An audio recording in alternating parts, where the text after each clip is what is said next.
center off of Eckerly, and he just missed the net. O'Reilly with the shot, far down, he scores!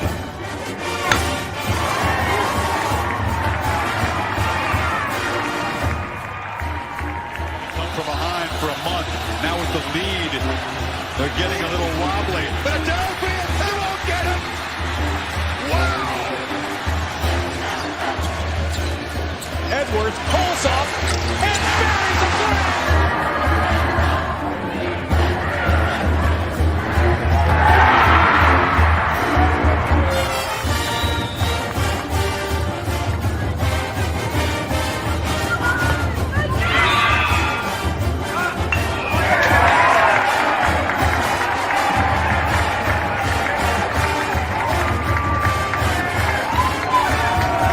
Richardson tries, out for Robbie Ryan. Her three right on the money. Daniels takes his shot for Derby.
What is up, my Pitchfork Lunch peeps? Welcome into Wednesday's edition of Pitchfork Lunch. Mike, what day is it? Hump day. Woo woo. Yep, that's for Mama. Like I said, still Mama's favorite commercial.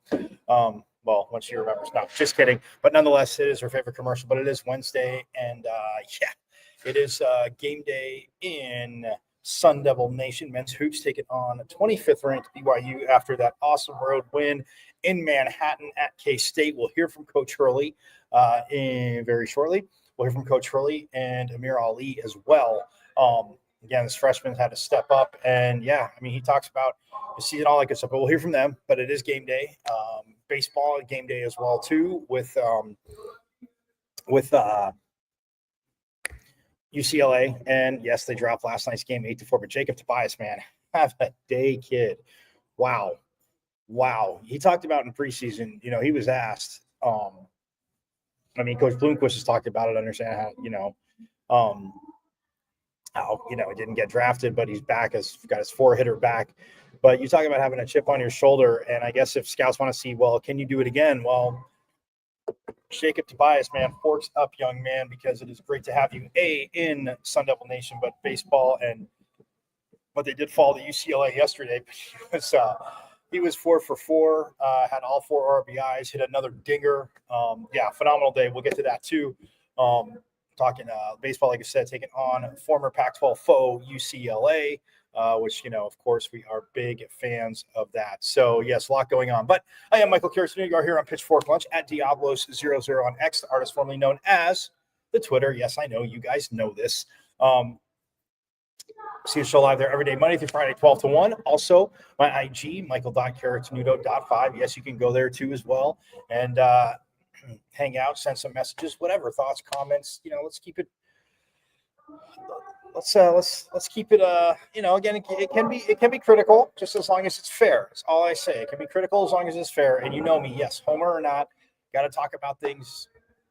It happens, but in general, it is always phenomenal to be a Sun Devil. But yeah, on the IG, michael.carrotsnudo.5. And yes, I know I remind you of this every day. My wonderful Pitchfork Lunchers is the YouTube channel. You can watch live on YouTube, which is, of course, very, very awesome.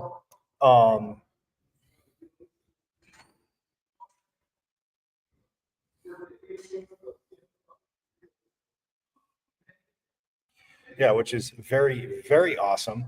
You can watch live there on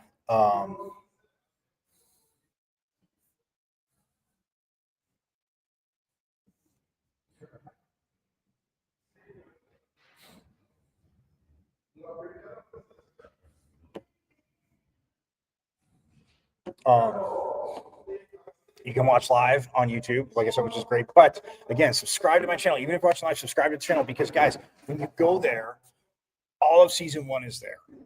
And we are deep into season 2. Again, Pitchfork Lunch, just getting started out. But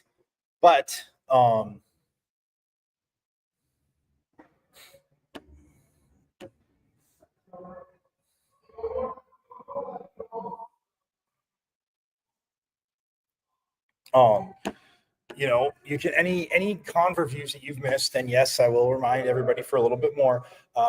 People say you watch a show and you see interviews. I call them con reviews because it's more like conversations. Yes, whoever it is, whether it's coaches, players, analysts, insiders, voices, alum, we'll talk a little bit, X's and O's of the sport, but getting to know them, obviously what they're doing more outside of ASU. And again, have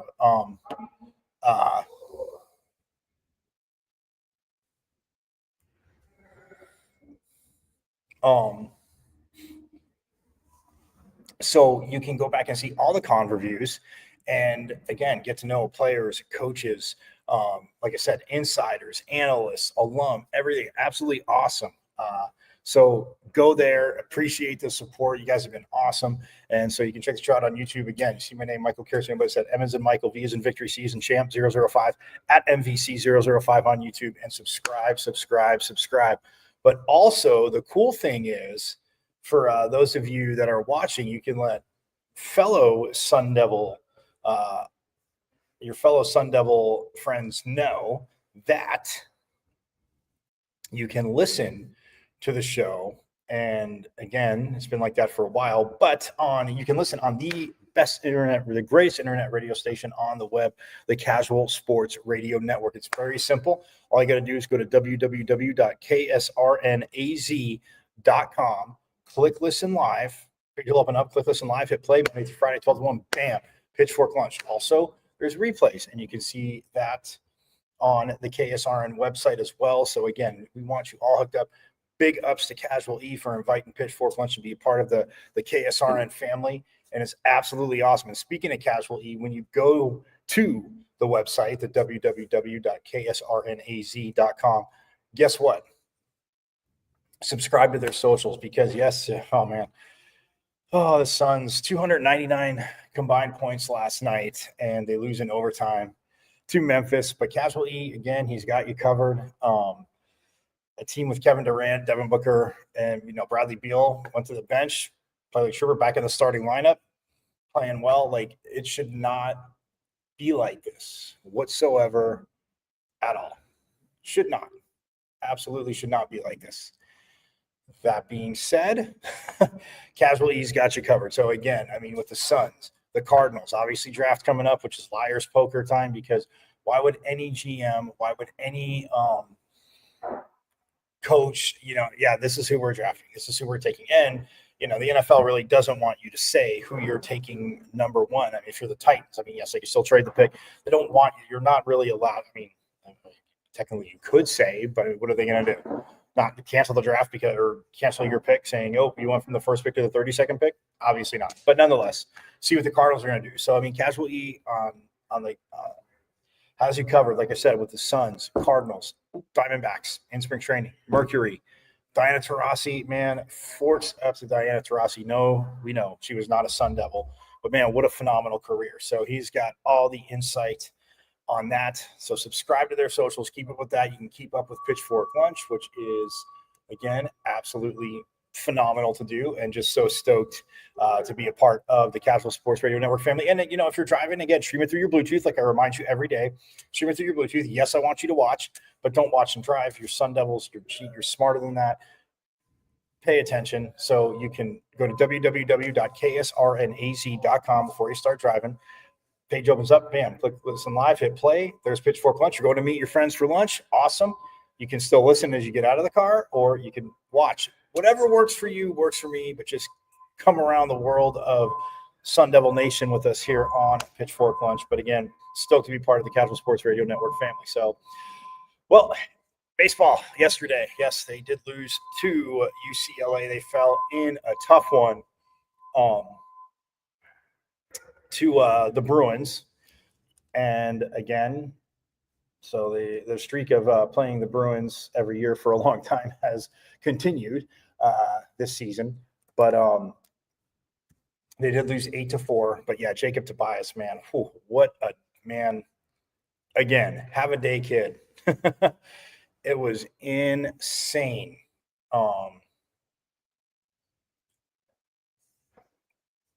As the Devils are now 6-2. But yeah, it was 8-4 that they fell to UCLA. Again, ASU put up one in the first. So top of the first, they put up one. Cool. UCLA didn't score in the bottom of the first. ASU didn't score in the top of the second. But UCLA, there was a few errors, few unearned runs. Pardon me. It happened, but yeah, they put up 4 in the bottom of the second. Did UCLA? ASU gets 2 back in the top of the third, so it's 4-3. Feeling good. UCLA doesn't score in the bottom of the third. ASU doesn't score in the top of the fourth. Bottom of the fourth, though, UCLA puts up 4 more as they got a grand slam in the fourth inning. And so that made it 8-3. The Devils were able to put up 1 in the top of the sixth, but that was it. And then after that, I mean, UCLA, like I said, 4 runs each in the second and the fourth, obviously did the job, right? I'm not going to talk out of both sides of my mouth, but the bullpen came in and, again, shut it absolutely down. No, like 4 scoreless innings, the 5th, 6th, 7th, and 8th. UCLA does not score at all. So see if they can take that momentum into today. But man, Jacob Tobias, guys, this is what he did yesterday. He went 4 for 4. He scored 1 run. He had all 4 RBIs. He hit a home run.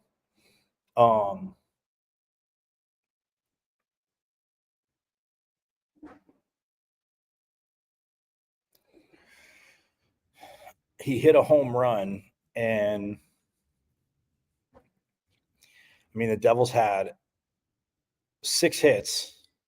4 of them belonged to Tobias, and obviously that's a tough day, and they lose 8-4. But man, this young man just absolutely on fire. Hey, Brandon Compton only did get walked 1 time yesterday. He was 1 for 3. He did score 2 runs. Yesterday, Compton had a double. Tobias had a home run, a double, and 2 singles. So triple away from the cycle for Tobias. But man, I mean, it's just, I mean, that's a day right there. But you look at it, and pitching wise, like I said, Easton Barrett started he went 2 innings.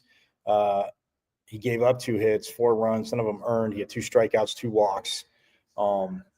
He threw 52 pitches. And then Rohan Leto came in, 2 innings. 2 innings, 3 hits, 4 runs, all of them earned because he gave up the grand slam. But he had 2 strikeouts, no walks. He threw 43 pitches.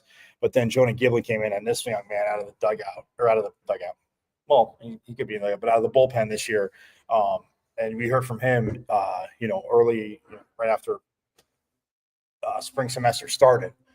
We heard from Jonah Giblin, and man, I mean, he just looked ready to go. So Giblin comes in, 2 innings, no hits, no runs, 2 Ks, no walks. He threw 22 pitches. Sean Fitzpatrick, again, coming in for 1 inning, gave up a hit, 3 strikeouts, no walks. So, yeah, guy got a hit, K'd the other 3. He threw 15 very effective pitches, efficient and effective, obviously. And then Eli Buxton came in for an inning, same thing in the bottom of the eighth. Again, no hits, no runs, 1 strikeout, no walks. I mean, they had 10 strikeouts to 2 walks, but the bullpen had 8 strikeouts and no walks, no earned runs. That's the second game in a row. And Coach Bloomquist, guys, we heard from him yesterday, heard from him in the preseason. He's been talking about his arms. When you look what they have in that bullpen, and some guys, man, it's like I said, hey, some days it's not your day. It's baseball. They say it. UCLA, obviously a good team. They are now 7-1. Yeah, they're 7-1. ASU 6-2. But if ASU wins today, they're both 7-2 with a split. So big fan of that, as that game is at 2 p.m. So about an hour after we get off the air here. About an hour after we get off the air here, you can check it out on 1440 AM, and it's on Big Ten Plus. So if you can find that, the Big Ten Plus, search that, and you can watch, because yes, it's so funny to say. It's still funny to say. I mean, look, ASU and Arizona being in the Big 12, being in the Southwest, I get not crazy stretch, not a crazy stretch, but the Big Ten is USC, UCLA is a joke. But hey, you know what? It's always about the student athletes and this and that. But hey, let's make travel insane, because you have a conference game, 3,500 miles away, 3,700 miles away in Piscataway, New Jersey, or in at Penn State, Maryland. Yeah. Even Ohio State, I guess, Nebraska's not that bad. And then with Oregon and Washington being in the Big Ten as well, and USC is obviously down the street. Down the highway, right? Down the 5.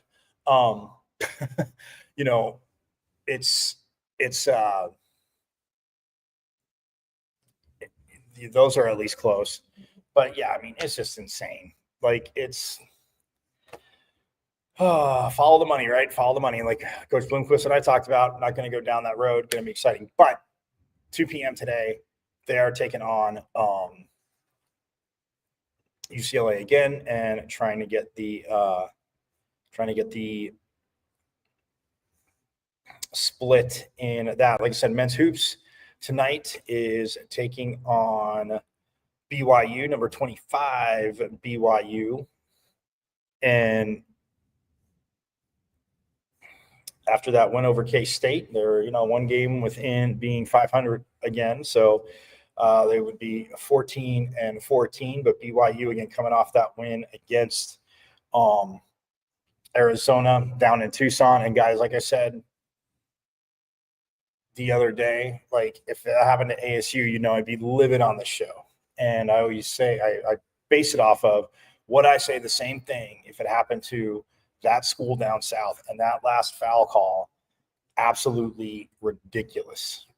So we're going to hear from Bobby Hurley and Amir Ali. By the way, James Harden, I know some of you did see it, some of you didn't, but donated to the collective. And Bobby Hurley talks about, obviously financial is great, but James Harden, Forks Up, awesome alum here at ASU.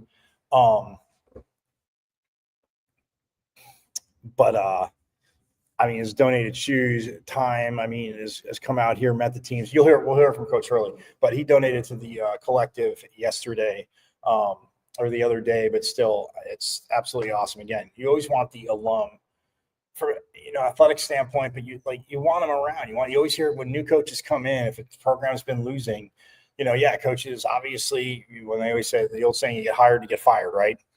But the thing is that even in tough times, like, you want to reach out, keep the alum, hey, we're in, we want you around, we're invested, like, it's important you're here. And again, yes, monetary, as we know, always helps, right? We all understand that. But being around the pro, we've seen obviously Jake Plummer around the program. We've seen Gus Farwell, who obviously is in Spain, and when he can get back here, he does. But there's a ton I read. It's at the Peach Bowl. Obviously, like I said, Jake Plummer's there, but Demarius Randall, who I'm going to reach out to, we're going to have on the show during spring ball I will have Demarius Randall on. Again, it was an awesome Sun Devil. Covered him when he came over from Mason Community College, and actually he played. I think he was playing baseball as well at I think Butler Community College. I have it in my notes. Covered the JUCOs for years, but nonetheless, Demarius Randall, a phenomenal defensive back. Played a little bit of wide receiver too at MCC. But yeah, I mean, spent quite a few years in the NFL, but we'll aim to have him on in the spring. But my point is, the alumni round. See, Benjamin has been around. I actually bumped into at the hockey game 2 weeks ago. So that was absolutely awesome. But yeah, I mean, having the alumni around and invested, but just like to keep up with the team. I mean, it's huge. I mean, for every program. I mean, saying football, but obviously Harden with basketball, and we've seen like Diago, who's honored, and people going back and forth. Like, it is just absolutely awesome. So that's my point. Like, it's one of those things where you can't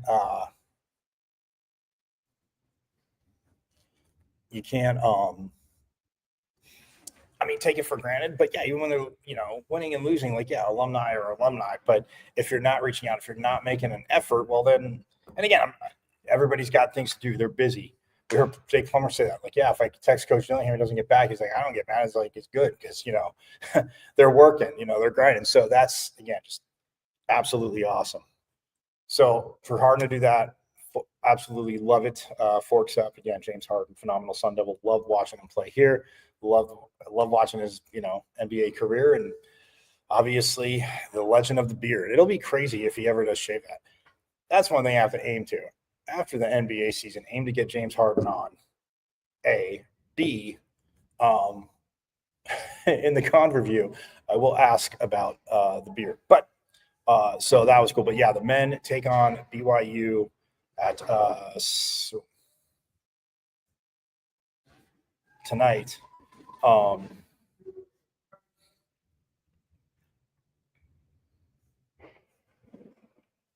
Also, yeah.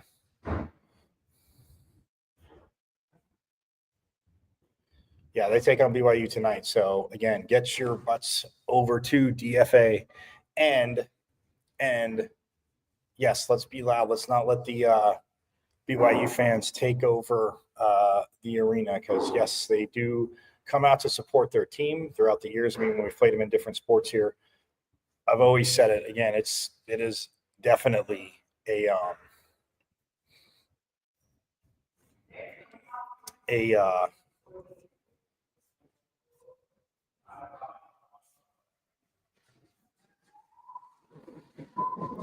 7:30 tonight. Desert Financial Arena, ESPN Plus, and then it's also on 98.7 FM. You can hear it, and so yeah, let's see if the Devils can win 2 in a row. They can win 2 in a row. They have a chance to win 5 in a row. Close out season. Won't be easy. Definitely won't be easy, but this team has fighting it. So we will do that. Also, I meant to mention this yesterday. Water polo, Coach Petra Party and her water polo team are 16-4. No surprise there. They've won 3 in a row. They're 8-1 at home already. They're 0-2 away, 8-1 on neutral sites. So,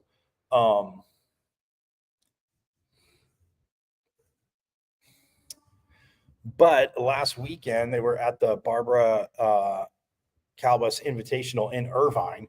They took on Long Beach State first, and they lost 19-8. Then they took on Biola University, which is in California as well. They won 16-9. Number 17, Indiana, who we recall they've had some that's a battle with last year too, but they won 14-12 in overtime. Awesome.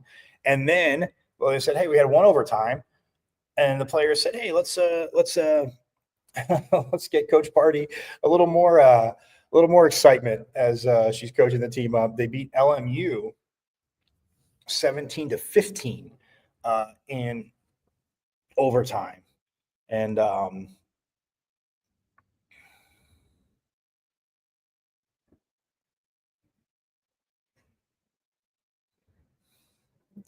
So, yes, and that was last weekend. They have a teeny bit of a break. March 8th is their next home match versus Stanford. And then I think, they're off for spring break. It seems like they didn't schedule anything over that because they're scheduled. Then they have their next game, not the 22nd, where Indiana will come here again.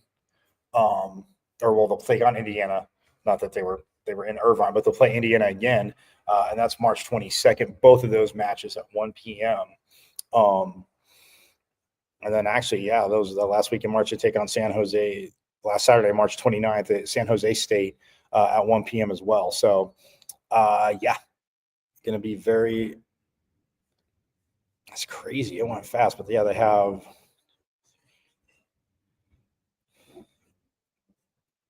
so they have 5 matches left, 3 at home, and then the last 2, they're at Cal, and then they're at USC, April 5th, April 12th, and the championships are April 25th, 26th, and 27th in LA. So April 25th, 6th, and 7th. Sorry, I should be very clear on that. But so that's what they have coming up, and then see if they can go on from there. But so far, like I said, 16-4. Absolutely phenomenal. So definitely wanted to get that in there. But hey, we're going to step aside real quick, go to break, and then when we get back, we heard from Coach Hurley and Amir Ali in front of this big game against 25th ranked BYU. So don't go too far. We will have more Pitchfork Lunch coming right up.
Got a big painting project you've been putting off because you don't think you can afford it?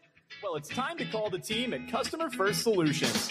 Customer First is your one-stop shop for all home repairs, from full interior and exterior painting to handyman services, drywall repair, electrical, and plumbing. Customer First has the most competitive prices in the Valley. Your flat rate quote is based on the square footage of your home, and that includes wall repair. All Customer First technicians are licensed, bonded, and fully background checked for your assurance. Call or text Customer First Solutions at 480-877-0255 for your free quote. Customer First Solutions, where our customers and their homes are our first priority. This is the sound of a racing heart. It's beating a little faster because it belongs to a young child.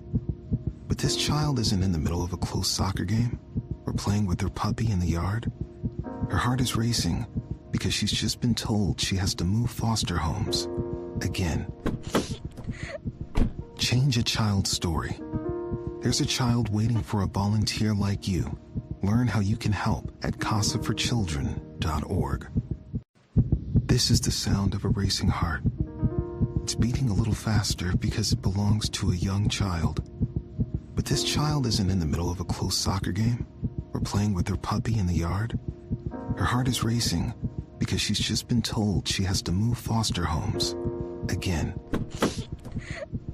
Change a child's story. There's a child waiting for a volunteer like you. Learn how you can help at casaforchildren.org. KSRN has an inside track on all things sports, with topics and opinions from former players and local personalities. Catch 15-year NFL veteran Ed Smith and Jay Adams on Easy Sports Talk every Saturday. Unfortunately, with this back and these knees, I don't quite have that ability, or at least I use. Are you good? For all things Arizona Cardinals, tune in Monday nights with Casual E and Sean McCollum. Bird gang. I know it was another tough loss, but keep encouraged. We miss you, BA. And now you can exclusively listen to former Arizona Cardinal Jeremy Bridges on his show, JB and Benny Blue Review. Exactly. Don't be dumb. Sending the message out to the world. Always relay that message. Don't be dumb. Yes, your guy, Benny Blue, comedian extraordinaire. Exclusively on KSRN, Casual Sports Radio Network.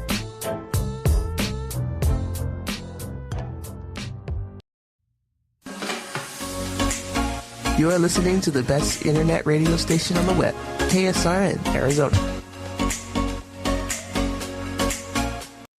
Yes, you are listening to the best internet radio station on the web in KSRN. Again, for those listening, forks out to you. So glad you jumped into Pitchfork Lunch here on this. Mike, what day is it? Hump day. Woo woo. That's from Alma. Wednesday. But yes.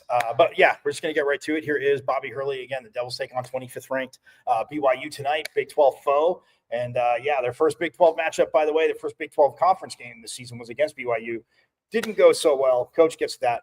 I'll let him do it. Without further ado, here is Coach Hurley yesterday, but ahead of the BYU Devils game. And we'll go any questions. Updates on JQ. Yeah, we're we'll know a lot more tomorrow. It's a little premature to comment on it. We're just dotting our I's, crossing our T's, and we'll give you more information tomorrow. What's it been like, Coach? Just a long run of just bad luck, injuries, some of these conduct issues. Has that been as bad as you've experienced in your tenure? Yeah, definitely. I would say definitely. Just the entirety of it. It's been a lot. Proud of the group though. The way again on the road, tough environment.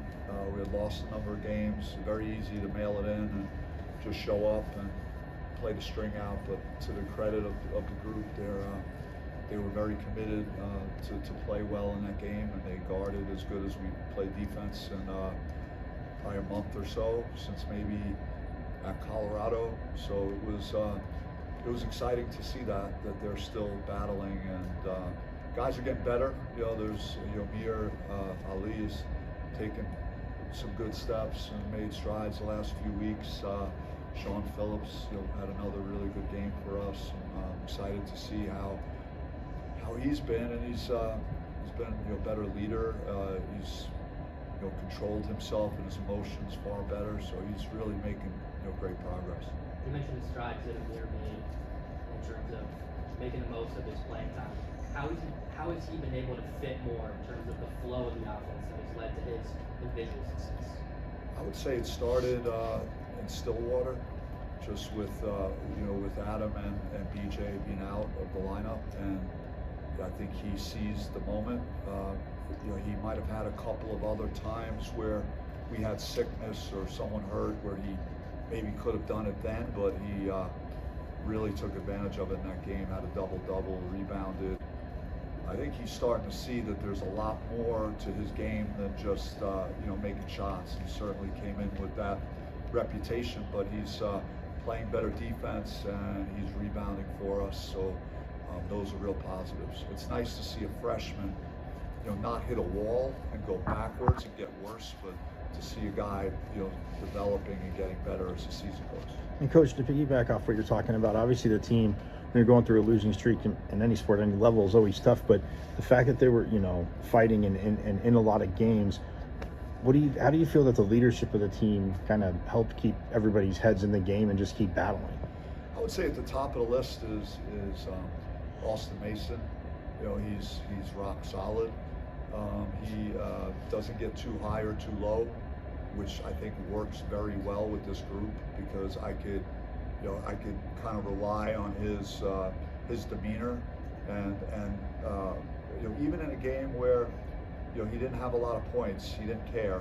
He had 8 assists and ran the team well and played good defense, and never cared that he didn't score 20 points or something. So that's the mark of someone that's invested in winning and is a good leader at the point guard spot.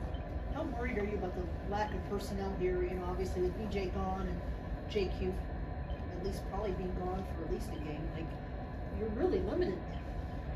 Well, I mean, it's not ideal, that's for sure. It was certainly lesson learned. This gets back to roster construction and having enough guys that we're not in this situation. But there was certainly a lot of external things that have happened. But we had a good practice today, and the guys hopefully will be excited about the opportunity that we haven't been able to win and close out these games at DFA. So I think that's an important thing, that we figure out how to win a game here. Coach, it was announced today that James Harden donated some of the money to the NIL collective. It said in that front office report that you still communicate with him fairly regularly.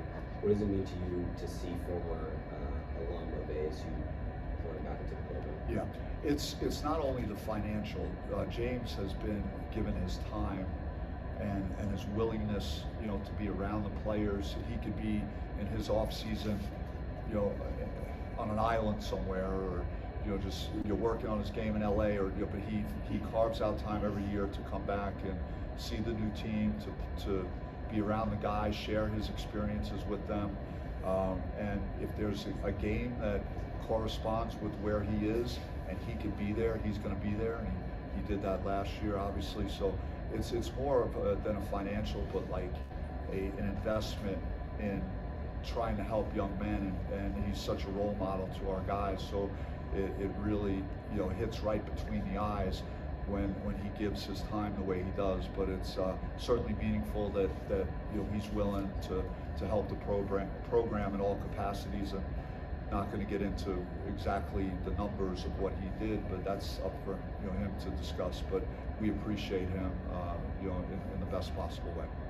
Coach, with everything that happened over the weekend with you guys getting a win for the first time in a long time, how's the energy shift kind of been over the last couple of days with practice and what you've seen or felt with the guys or talking to leaders on the team? I would say the biggest thing was we were, again, in a cycle of playing like every 3 days for a while, and we never caught a break of multiple days where we could rest the guys a little bit after the Houston game, because everybody needed to go in the ice bath, when you play a team like Houston. It's so once you had a couple of days to get them physically back, we actually had real practices and got back to talking about the defensive end. We shared stats about just where we stand when we hold teams to certain point totals and where we stand when we don't. So the message was we are what we are at this point. It's so late in the season, so if we could get back to doing what we were doing well on defense, that we'll have a chance to win some of these games. How many of those ice baths are you taking personally? What's that? How many of those ice baths are you taking personally? Wow, yeah. It's been a challenge, man. I'm telling you, spent a couple of hours awake last night in the middle of the night, just sorting out everything and playing different scenarios in my mind, the things that have happened this year. And it's just, it's been very, and I haven't really done that. Usually when I'm done with my day and my head hits the pillow, man, my eyes don't wake up again until I'm ready to go the next day. But it was, so I know that the anxiety and the stress of what we've gone through has like impacted everybody, and I'm not immune from that either. Is it worse than the COVID year though? In terms of, I think all the processes we had to go through made it more difficult, and losing Romello White was tough, and that was kind of a sneaky part of not achieving what we could have with that group. So, but there are parallels that you could draw, but there's just been far more stuff happening here with regards to injury and things. With the way the freshmen have played as of late, especially with Ali's growth and with Quainton's when he's been in the lineup playing very well, what's kind of the goal for you for the 3 freshmen for the rest of the way now that there's a chance to continue to play them in these high stakes games as time goes on? I'm really happy again for Amir, because he had a tough go early, and his minutes weren't always consistent, and didn't really always have a chance to prove what he's doing. At the same time, now you can see that he looks like a different guy with opportunity and minutes. Josan today in practice was really elevating well, getting off his feet. Kind of it's hard to, I say this a lot, with freshmen especially, to lose that much time and then seamlessly reinsert yourself into what's happening mid-season and stuff. And so he had to go through that. Happy to see him make shots in that second half, because you can see he was pressing a little bit, because he had open looks in the first half and wasn't able to connect. So just maybe that's kind of a breakthrough for him. And Coach, everybody's had to deal with it, and you talk about the travel schedule. I mean, obviously with the conference expanding and the new teams this year, but do you see a path in the off season to maybe kind of get, before obviously the schedules come out next season, I mean, granted there's going to be long distances, that's fine, but to sync it up to where it's not so taxing on either you guys going west to east, teams going east to west, and yeah, I don't know the total direction of where we're heading with scheduling, and I don't think our difficulties are any worse than Central Florida. I mean, there's some in Texas, schools might have a little bit more of an advantage on some of these road games to not have to go as far, but I just think you're kind of nitpicking. I mean, the commitment was there from administration to charter a wide majority of these flights, which made the travel a lot smoother. But there's no change in the map of the United States. BYU is coming off a very impressive victory against Arizona, and the first game in Big 12 history was against BYU. That game in the rearview mirror, though, playing against that team tomorrow, what were your takeaways from that game? It was bad memories, just again, it was our first Big 12 game, and that means a lot. And it was a hard place to play, and they're a very good team, very well coached team. They excellent shooters, they're older. They got a potential lottery pick that's very unique, and then they got big guys. They got really physical front court players. So they exposed us a little bit in that game, and we did not do a good job starting the game. We climbed all the way back in, and we didn't do a good job to start the half. We turned it over several times. So hopefully we get something out of that and learn from it. It also started the cycle of injuries, with Josan going down in that game, losing him. So just a lot of bad things that I could remember from that experience. We Beat the Dream Team came out last week. What jumps out to you about revisiting that and being part of that? It was just the coolest thing you could ever do if you are a basketball junkie, and I idolized Magic Johnson and Larry Bird and Jordan growing up, so to go compete against those guys, it was an out-of-body experience to do it. And never on my bingo card was beating them, when I showed up there. It was about survival. How can I get through the week? Can I get some of these guys to sign some trading cards for me and my brother, you know, and they were all pretty good about that, which was great. But it was like a once in a lifetime moment. If you were in that moment, and I just loved watching it and hearing what all my fellow teammates had to say, because like they all in their own way just were trying to say like, wow, this was like the greatest feeling. And I think some of them said that would have been a year that maybe they represented the United States in the Olympics and weren't able to do it. So it was a good consolation prize. Coach, talking to Amir, he said that 90% of basketball is mental. How much of this team getting back on track do you think is going to be from the mental aspect of the game, and what is going to be your message to helping guys step up with BJ Connor, JQ, essentially? Well, it's I think more of I'm glad that we played well enough on the road to get enough separation that we were not sitting in a one possession dogfight at the end to see if you know. I think part of again learning to win or relearning how to win after what we've gone through is like getting a game where we just handle our business and get some confidence back. And then the next step will be, all right, now how do we break through some of these overtime games that we're losing, or these very close games down the stretch that a team is able to get separation on a bad turnover or an offensive rebound or missed free throws. We still have to prove that, you know, late games we could BS together and play as cleanly as we need to win some of these close games. And he was talking about his mental strategies to kind of overcoming some of the slumps throughout the season. What were your strategies when you were a player, and how have you kind of conveyed those strategies to other guys? I just think you just can't feel sorry for yourself. You have to drag yourself off the mat every day, no matter what happens. Some things I did, I haven't been on social media since the Arizona game that night, so that's a way for me to have a clear mind and do the best job that I could do and not be clouded with other thoughts or bad things that could negatively impact how I lead the group. But it's always, I think it's up to each guy to run their own race, fight their own battle, know what their makeup is like and what they need to do to get themselves ready to play and give them the best chance to be successful.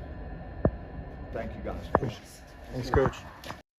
And you heard it right there, Bobby Hurley. So, yeah, talking about Amir Ali. I can't change the map. Ask him that question. That's why I said both teams going either way. But, yeah, we'll see. We'll see how that goes. But yeah, and you know, with BYU, like you said, Josan, I did forget that. Got banged up. That was the first time he got banged up this season. And yeah, it was just a tough game. But look, this team's fighting. Yes, BJ Freeman's not here. We know this. But similar tonight, Desert Financial Arena, yeah, it'll be rocking. All right, those listening on KSRN, enjoy the rest of your micro days at Hump Day. Woo, woo. I will see you tomorrow, same bad time, same bad channel. Got a little bit of bonus online, so we can hear from Amir Ali, but there'll be a replay on KSRN later. So anyway, have a most phenomenal day, and as you know, forks up.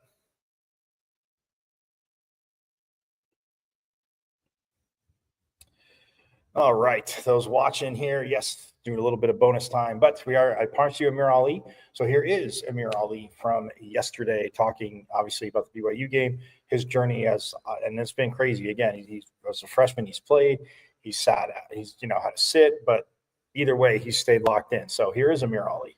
Met him or not, given that Jaden got hurt? Yeah, I mean, it's definitely positive. I mean, we won, we was on like a 5-game losing streak. So it's definitely tough in the locker room, but we came together, with the loss of BJ, we just came together and was like, yo, we got to finish out strong, get some momentum. All our games is quad one, so we're not done yet. And as you guys can see, we're fighting every game. We're not like just giving up hope because we lost all these games. We still got something to prove. How does it feel for you just adjusting to college basketball and now having some of the success that you're having, and what's that feel like? Definitely tough because, I've been a scorer, so it's kind of tough going through a long game stretch of just slumps and just missing. I'm known as a shooter, so it was definitely tough. I just stayed to myself and just kept working. Like everybody says, stay in the gym, keep working, but I mean, it's more of a mental thing than what you could do. You know, I realized a lot going through that slump. I had to, you know, get out my head and just remember like how I used to play basketball. I really had to enjoy it again. You know, it was tough going through these games, you know, not playing how you wanted to, and not also individually, but for the team. I mean, they needed me multiple times, and you know, I failed to make shots, and that hurt my confidence even more because I'm more of a team guy, so it's tough. But you know, adjusting, you know, I finally playing my game, the Amir Ali that I usually play like. And yeah, it's definitely been tough though, but I mean, it's freshman year, you know, I got plenty of years to go, so just keep going. Well, how'd that feel then, just to play such an important role in the win? I mean, it felt great. I mean, I'm always going to do whatever Coach Hurley needs me to do, whether that's scoring the ball or getting rebounds. You know, some games I'm not shooting that much, but I'm still going to impact the game by just playing hard, rebounding. You know, I see, coming off the bench, I see what we're lacking. So I just try to tell myself, watch the game and focus and see what my team needs, and I just do that. What's been the big surprise for you? Has anything been a surprise for you here in your freshman year? I would say my mental shifts was definitely surprising. The play, I kind of expected it. I mean, I played the best players last year, or throughout high school, really played like, you know, played like Cooper Flag, all those guys. So I mean, skill-wise, I mean, they're around the same boat. You know, they're obviously way more stronger and older, but I mean, mental probably, and the travels and all that stuff, that's pretty tough on me too. You know, sleep schedule, having the same routine is kind of tough, but yeah, I'm a Amir, how's the locker room been over the last few days after obviously BJ's absence and then you guys being able to get your first win in a while? What has that kind of been like over the last few days for you guys as a group? I mean, it's just, even if BJ was here, we'll say the same things, you know, just win the game, win the game, win the game. Like, that's what we was mainly focused on, playing as a group, you know. I mean, it was tough because we had all these games and losing at home and all that stuff. And we just thought of the West Virginia game, you know, like everybody was happy. We went in there, only us, everybody was loud on the bench, from the last man to the first guy to the coaches, all that. So I felt like we just needed to get back to there. So without BJ or with BJ, it was the same thing really. And we finally got what we wanted, but we got to keep going. When you're going through those struggles, is there a player or coach or teammate or coach that is kind of talking you through it or anything like that? Yeah, all the coaching staff did a great job with me this year for sure, of helping me get through it. But in all, like, everybody can help you, but at the end of the day, you got to listen to what's inside your head. You know, when you cross or when you go back home, you know, you're by yourself. So I just figured out kind of, I mean, they helped me a lot. Obviously, I couldn't do it without them, but at the end of the day, I needed to dig deep and figure out what was wrong with me mentally and just kind of change my routine and then break out of it. What is part of that, like, new routine now? Assume new routines instead of talking about changing it? Yeah, I mean, I've started meditating more, you know, praying to God for sure. But meditating, you know, trying to read books, trying to do, like, cleaning the house, like a little bit of extra stuff to sprinkle in to kind of take my mind off basketball because, like, for me, like, I'm a basketball head. Like, I'm just always, it's always basketball. Even if I'm at home, I'm watching basketball. So I kind of needed to take a mental break.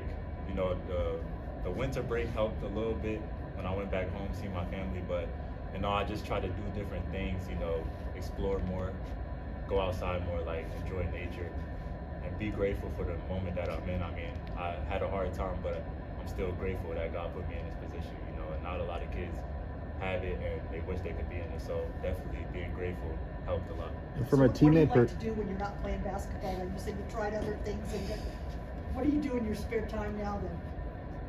I mean, snap. I try to play video games, but I mean, I just always watch basketball. I just love watching basketball. Even like NBA to college to my friends, all that stuff. Even my old high school, like I'll watch their games. I just love watching basketball. And probably like video games or just enjoying nature, probably talking to my friends on the phone. From a basketball. Who are your favorite players and guys that you see similarities to yourself? I mean, I'm not really similar to him, but I love Devin Booker's game. I watched him, but in terms of that, I went to Jason Tatum's camp my junior summer, I believe. And I mean, it was the best players in the country there.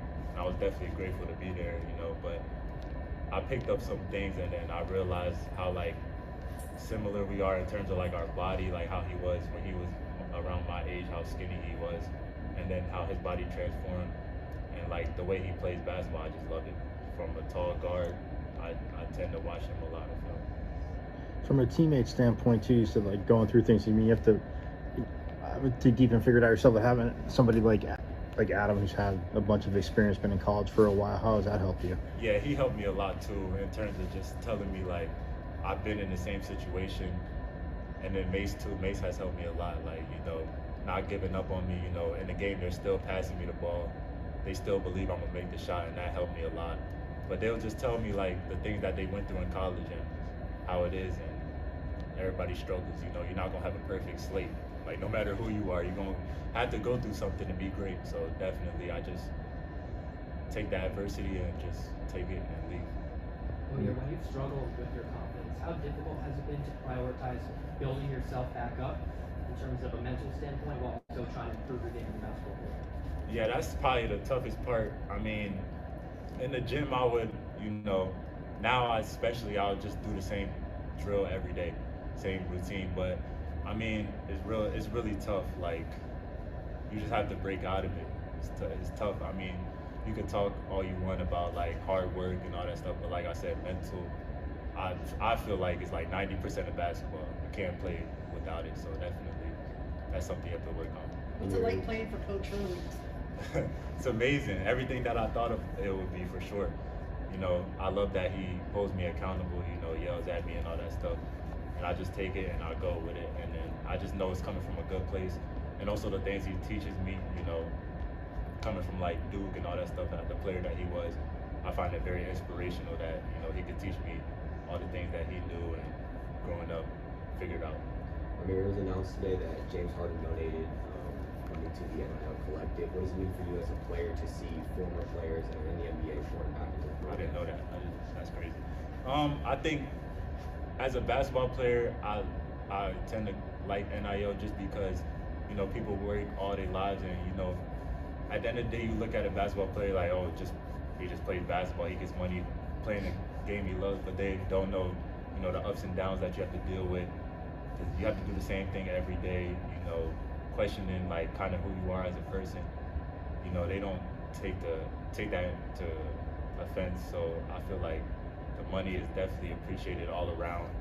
You know, for me, I just love the game. So I mean, whether I'm making money or not, I'm gonna play the same way how I'm playing. So I mean, it's great. But for other players, definitely, because, you know, I know what other players go through. You know, freshman or senior, you know, it's your last year. It's just tough. So definitely, it's great. You mentioned you're a basketball head, so I'm assuming that you watch a lot of basketball, which is awesome.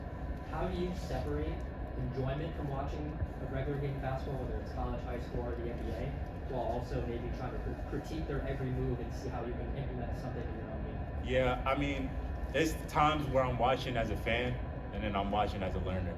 So it'll be different. You know, when I'm chilling, you know, I did a lot of stuff with basketball today. I just watch as a fan. So I'll be like watching Jason Tatum or any college player, and then just like try to see what they do, and then try to implement it in my game. But as far as critiquing, I'll just probably watch a game, you know, over. It wouldn't probably be live. It would probably be like an old game of NBA or college, and I'll just critique that one player for the whole game, and then just see every habit that he has on the court and what I can add, or if we're similar and I need to take it out. Amir, there have been highs and lows for you guys this season, for you personally and for the team as well. How would you say this season so far has reached up to the expectations you had coming into the year in the fall and before you guys got started? Yeah, I know. It's definitely tough because we had a great non-conference, and then we go in the Big 12. You know, play BYU, win at Colorado, or here against Colorado, and then it was just kind of like a wake-up call, I guess, for us. Like, we need to humble ourselves, you know, get back in the gym, everybody regroup. But yeah, it was definitely tough for us, definitely, because I know what we're capable of, and I know you guys see it throughout the play. You know, some games we played the best teams in the country, and then last 5 minutes it will slip. So it's obviously not a talent factor. It's just more about focus and winning the games. But it was definitely tough, you know, every game, the adjusting to, you know, losing the game, and then it's just tough because we know how good we are, and everybody sees how talented and good we are. So it's definitely been tough on our group. And then to follow up for you personally with that, how you kind of felt with games maybe you played more than others, and had better performances in other games and gone through that freshman kind of lull. What do you think about your own game over the course of the season? I mean, when I go into games, I really don't expect much, but to just, play hard and give my team what they need. So, I mean, some games I really never got real frustrated in terms of like, oh my God, like, how people would be like, oh, I'm about to hit the transfer portal, all that. No, that never came to my mind. I always know my time will come deep down. So, I mean, if it's some games I'm gonna play, some games I'm not. It's just how it is, but my time will come eventually. If I'm a freshman, you got fifth year, fourth year people that have way more experience than me and been playing this game for longer than me. So I understand it for sure. And I'm very mature enough to take it. You're playing a lot out of necessity now, though. Yep. How is there pressure that comes with that? Nah, not really. I mean, like I said, I just go into games controlling what I can control, and that's like, playing hard, rebounding, defending. That's stuff that you can control no matter what. You can't control scoring or making shots, but the more you focus on other things, the easier it comes to making shots, and that's what mainly helps me. Sounds good. Thanks, man. Appreciate it.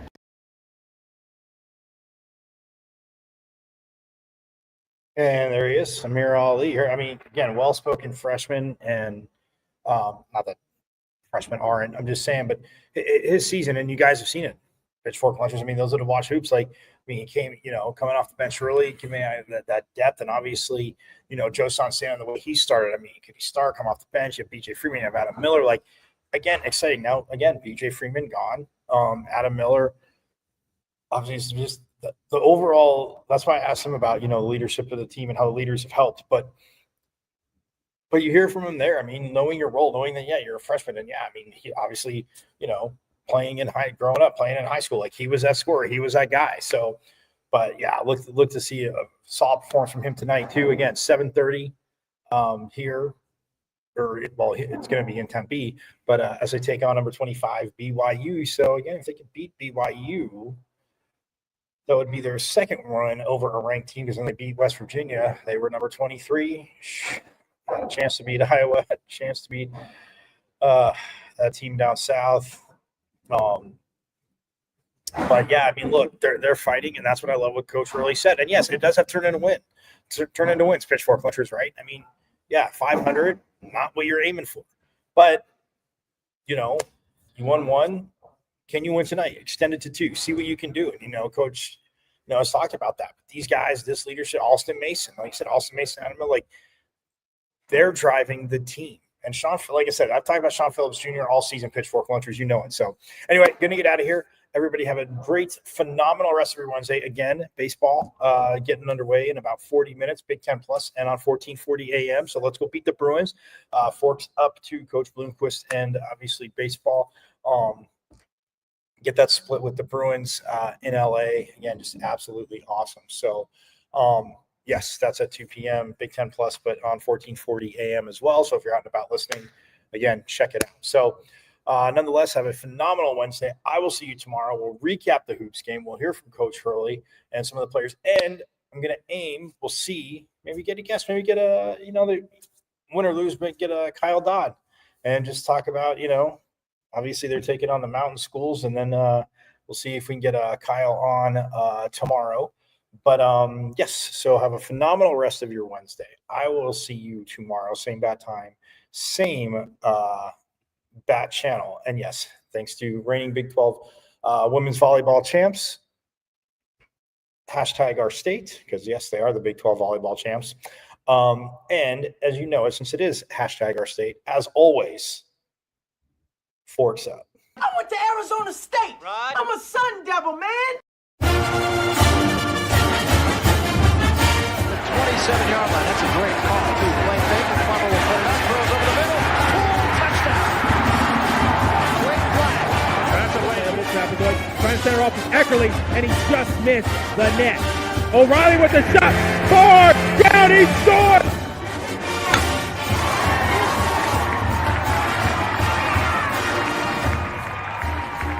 Come from behind for a month. Now with the lead, they're getting a little wobbly. Philadelphia, they won't get him. Wow. Edwards pulls off.